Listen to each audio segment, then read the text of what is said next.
Hi, I'm Sergey from Replica.io, an open source project set on making a breakthrough in designing and implementing distributed protocols for the future of decentralized computing. Please bear in mind that some stuff I'm gonna tell you is speculative and maybe opinionated. Let me tell you a few words about this project I've been working on, Replica.io. It will be a framework with all we need to design and implement core mechanisms of distributed platforms like consensus and blockchain in a simple, flexible, reliable way. It's being developed entirely in the open from day one, and it's still in early research. I've been searching for better ways of specifying and implementing distributed protocols, so I did some background research and shared my findings on the project's blog.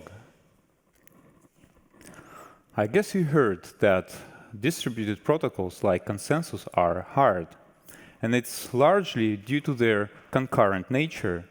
Individual nodes in distributed systems operate concurrently, but concurrency alone is very tricky. Dealing with concurrency is difficult because it introduces a lot of non-determinism, so we have to reason about all the possible orderings of events, and it's easy to make subtle mistakes that are hard to find and fix. So it's tempting to try avoiding concurrency as much as possible, making most of the code sequential. But doing this means introducing some extra synchronization that may cause unexpected issues like deadlocks or resource leakage. It also makes code awkward, complicated, obscure, and fragile.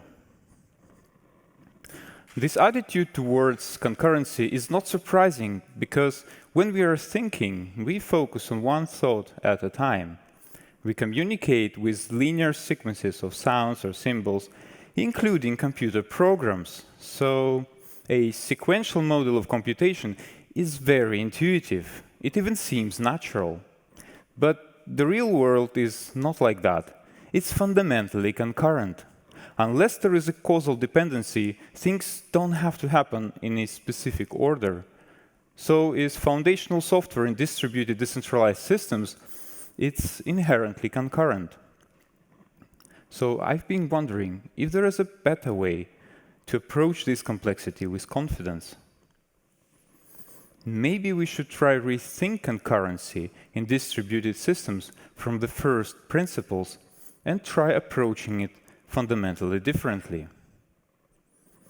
Science, like physics and information theory, are all about fundamentals of the real world, so maybe we can get some inspiration from there.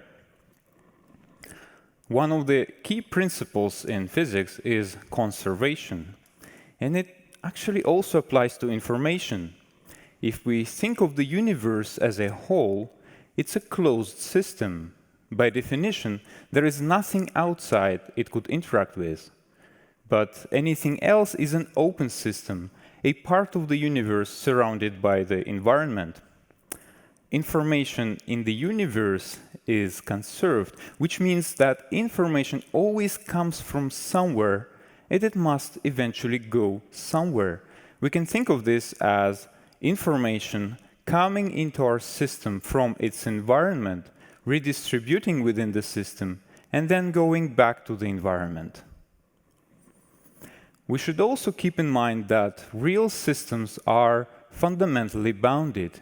They cannot grow infinite. In other words, to take in some new information, they must get rid of some old information. Now let's have a look at non-deterministic and irreversible computations. When there are multiple possible outcomes of a computation from the same input, we can think of this as the environment making a choice, which is a piece of information. So non-determinism is hidden inflow of information from the environment. Likewise, if we cannot restore the exact input from the output of a computation, then we must be losing some information about the original input, kind of dissipating it into the environment. So irreversibility is hidden outflow of information into the environment. Look how closely they are related, like mirror images, duals. Another important principle in physics is locality, which basically says that interactions can only take place in the immediate surroundings. This guy had serious concerns about what he called spooky actions at a distance, and that was not without a reason. Special relativity implies that we cannot stop the world and simply take a snapshot of its state. There are space-like separated events that are truly concurrent.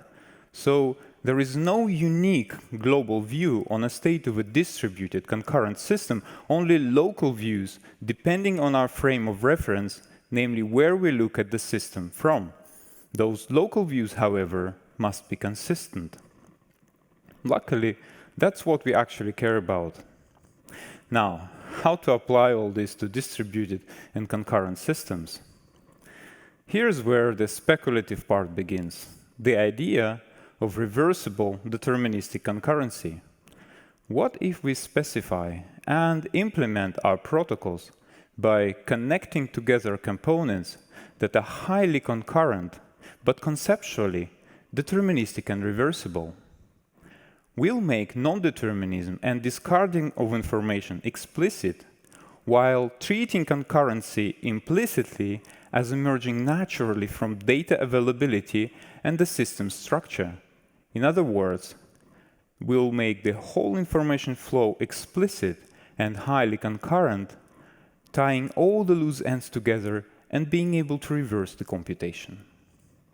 Speculating on potential benefits, this approach may help to improve modularity and composability, enable compositional reasoning, eliminate hidden data flows, remove excessive synchronization causing fewer unexpected deadlocks, provide better control of resources like memory, enable enhanced debugging, and maybe even give rise to some new verification methods. So I started developing this into something more concrete, and you can find the first results in a recent blog post on the project's website. Now I'm going to give you a glimpse of what it looks like. We structure the system as a kind of circuit made of interconnected and concurrently interacting components, which are deterministic and reversible, with concurrent typed inputs and outputs as the only means of interaction. Inputs and outputs matching in type can be connected together pairwise, forming larger composite components made of partially connected smaller components. The remaining unconnected inputs and outputs will serve as an interface of the composition. Here's how we can represent components graphically with inputs on the left side and outputs on the right side of the component. For example, the sum component above takes two integer values, say a and b, and returns two integer values as outputs, a and the sum of a and b. The first input value goes through unchanged, while the second one becomes the sum of both input values. The component has just two inputs and outputs, one of which goes through unchanged, so we can draw it like in the top middle, in a simplified way. It's not hard to see that this is deterministic and reversible. To get the inverse, all we have to do is to subtract instead of adding. In another example, C-swap, the C-swap component below is a kind of generalized controlled swap operation. If the first input C is true, then it swaps the other inputs U and V. This component is an inverse of itself.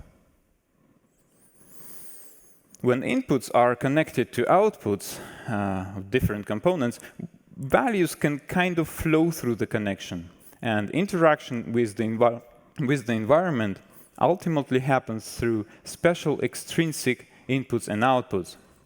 It's important that inputs and outputs can only appear in complementary pairs, and every input must be connected to exactly one output matching in type. This way, connected input-output pairs form kind of chains called interaction lines. And there are just two kinds of interaction: passing values along the lines and exchanging information between them across those lines. Like here, the sum component, the value A goes through the component unchanged, and the value B interacts with A within the sum component and becomes the sum of A and B. So there is an exchange of information. The information about A gets mixed into the information about B on the second line, on the bottom line, and it becomes the sum. So there are pretty strong constraints that we put on the components. First, they have to be conceptually deterministic. So the output values are completely determined by the input values and nothing else. In particular, output values and their availability must not depend on the relative order in which input values become available, though availability of output values can depend on both availability of inputs and the input values themselves. Moreover, components must be reversible so that the original input can always be recovered from the resulting output. However, those requirements are just consequences of making the whole information flow explicit. On the other hand, we don't artificially restrict concurrency. An output value can become available as soon as it can be obtained from input values available for interaction. But to keep concurrency within bounds, the whole computation is demand-driven. Interactions are triggered by demand for the outputs, which propagates through the circuit until reaching available values. To account for apparent non-determinism, we introduce the notion of unspecified values. Some inputs may be connected to special sources of such values, those question marks on the diagram. Those are not real values, just placeholders. In normal operation, the actual values will be chosen on spot, as if they were guessed and provided by the environment. In debugging or verification, we can force specific values. We can think of this as a kind of collapsing superposition. Sometimes we'll need a form of synchronization. And we have a primitive for that, the synchronization bar, which doesn't change the values themselves, just synchronizes their availability. It's also useful to have a kind of signaling interaction lines of unit type. Signal values conveyed by those lines have no meaning themselves other than their existence or availability. Signaling lines work naturally with the synchronization bars. To represent time-dependent behavior, there is a delay component. In normal operation, it will just delay a value for a given amount of time. From this, we can construct a timer component that passes an arbitrary trigger value through and then lets a signal go after a given amount of time. Inputs, outputs, and interaction lines are conceptually one-shot. They can convey a value only once. But we can compose lines together, pairs of lines or multiple lines, or even a virtually indefinite number of lines. The composition primitives are just notational convenience, not real components. There is no synchronization or interaction between individual lines within such composition. It may be useful to rearrange individual elements within composite lines. For example, we can transpose the last two levels of composition like this, using the transposer primitive. We would often need to connect one or many components in a repetitive pattern. We can represent this by enclosing a single instance of the repeating part in a so-called replication box, the thick frame on the diagram. Using this notation, we can represent recursive patterns of connections like the forward loop above, connecting the previous component instance to the next one, or the backward loop below, connecting the next instance to the previous one. We'd represent the system as a whole, where each interaction line belongs to a certain domain. Domains characterize the location. For example, we can define a separate domain for each node of a distributed system. This means that interaction lines cannot cross domain boundaries, but we can have components that span multiple domains and so enable cross-domain interaction. For example, we can represent the means of communication between nodes as cross-domain components. We can then derive a projection of the whole system onto a subset of its domains. For example, we can derive the local logic of individual nodes by projecting the whole distributed system model onto each node's domain. The behavior of individual components could be specified in terms of the assumptions about their inputs and guarantees about their outputs. This would enable assume-guarantee reasoning about correctness of the system and compositional verification. In distributed systems, benign node faults can be modeled by suppressing some extrinsic sources of values, whereas Byzantine faults can be modeled by forcing some of the extrinsic sources with arbitrary values. The total number of interaction lines in complex components can quickly become too large, so components should only expose a subset of input-output pairs that is enough to guarantee determinism and reversibility under the component's assumptions. The remaining interaction lines should be confined within the component. For example, in consensus protocols, the exact set of votes in a valid quorum often does not matter for the outcomes, giving all the assumptions hold true, in particular the fraction of potentially Byzantine nodes. So the corresponding interaction lines can be hidden within a component that represents the protocol. Here's an example of how we can represent a one-shot version of an asynchronous consistent broadcast protocol. We model communication between individual nodes with the link component in their upper left part.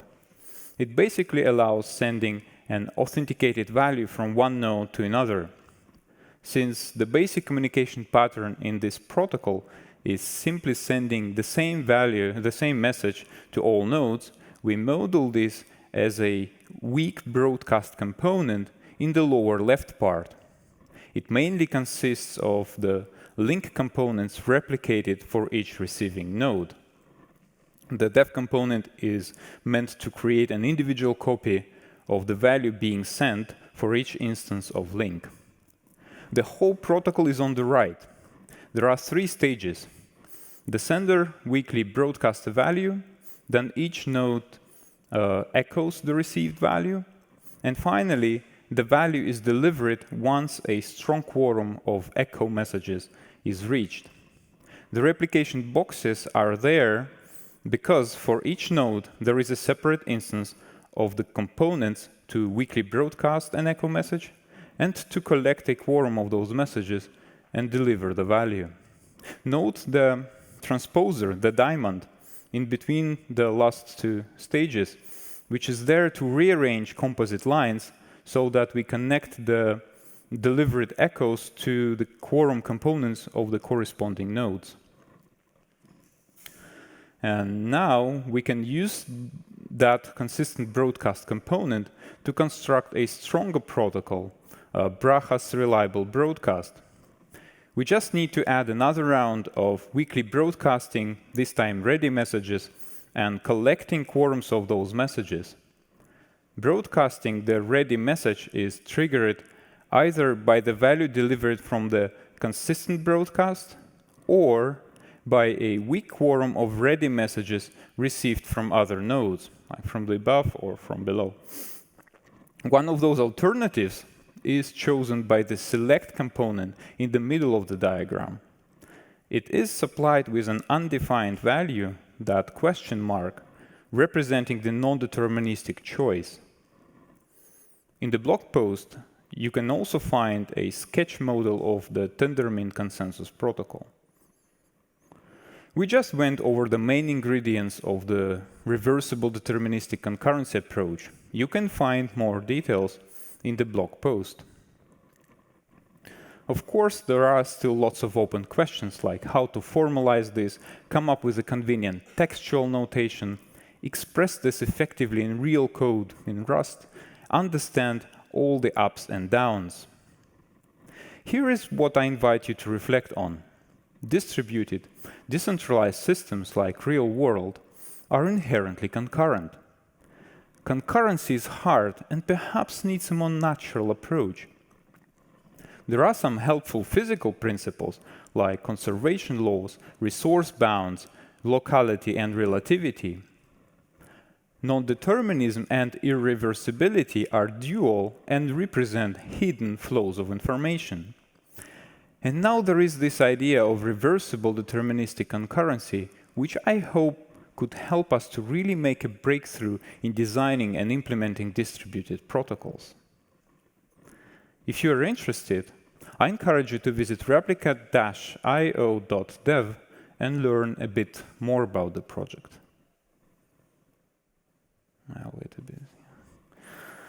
Finally, I would like to thank Blue Yard Capital for taking me into the DOR funding program, which helped me sustaining the effort since September last year.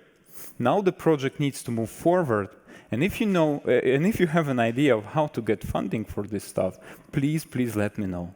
Thank you.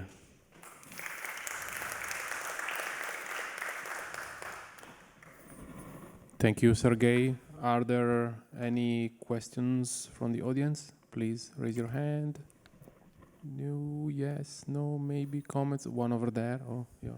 You go. Thank you.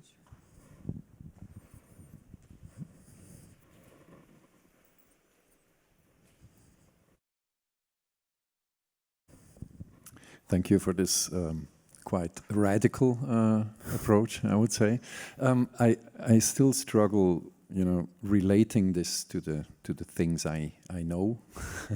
So it's obviously not blocks what you're producing, and I'm still not entirely sure if it maybe matches a somewhat directed acyclic graph or something. If it is related to that concept of state transitions or not. Direct acyclic graph. And yeah, like like a tangle kind of, which doesn't produce blocks, but can I think solve the double spend problem in another way. What's common there is the kind of allowing for concurrency to happen as much as it makes sense, and only synchronizing where we actually need to synchronize things. So this kind of not unlimited concurrency, as I mentioned, it's demand-driven. So if no one is ready to consume the result, it will not be normally produced, maybe a bit of speculatively, but the idea is that we allow as much concurrency as possible, but restrict the system, the composition this way that the whole information flow is explicit, so that we don't really have to worry when we compose components together. We don't really have to worry about the relative order in which inputs become available, and this way we liberate ourselves from reasoning about interleavings and these kind of things, and hopefully there will be some better way of verifying the assume guarantee reasoning and making sure that what we compose makes sense. Ideally, kind of, I think of correctness by construction, like when we have some typing discipline that really checks that the components that we put together, they really can work with each other without violating the assumptions. Yeah, and providing guarantees.